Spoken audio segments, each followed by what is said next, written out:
One day, James had to wait at the station till Edward and his train came in.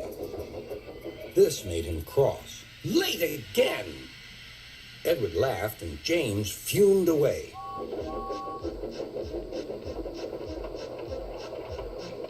After James had finished his work, he went back to the yard and puffed onto the turntable.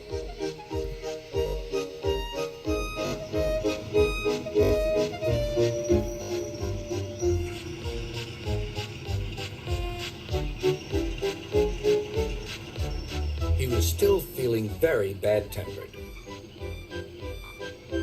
Edward is impossible, He grumbled to the others.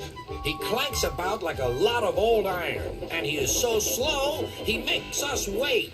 Thomas and Percy were indignant. Old iron? Slow? Why, Edward could beat you in a race any day. Really, said James. I should like to see him do it.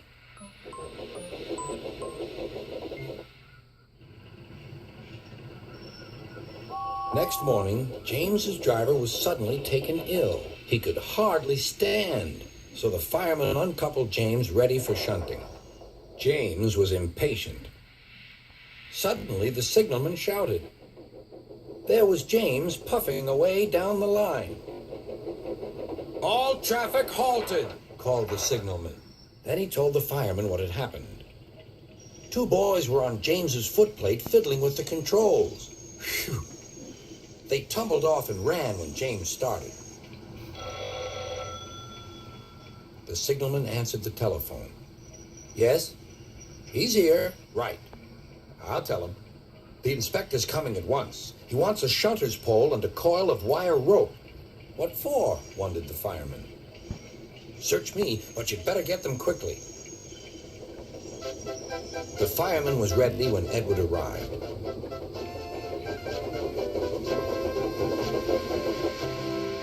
The inspector saw the pole and the rope. Good man, jump in. We'll catch him, puffed Edward. James was laughing.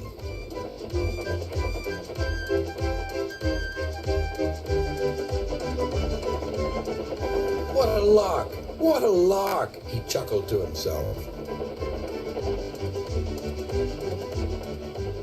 Suddenly, he was going faster and faster. He realized that he had no driver. What shall I do? I can't stop. Help! Help! We're coming, called Edward.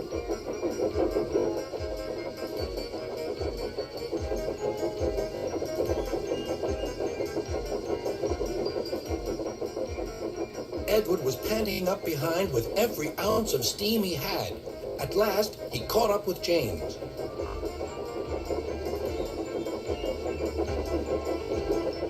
Steady, Edward, called his driver. The inspector stood on Edward's front, holding a noose of rope and the crook of the shunter's pole.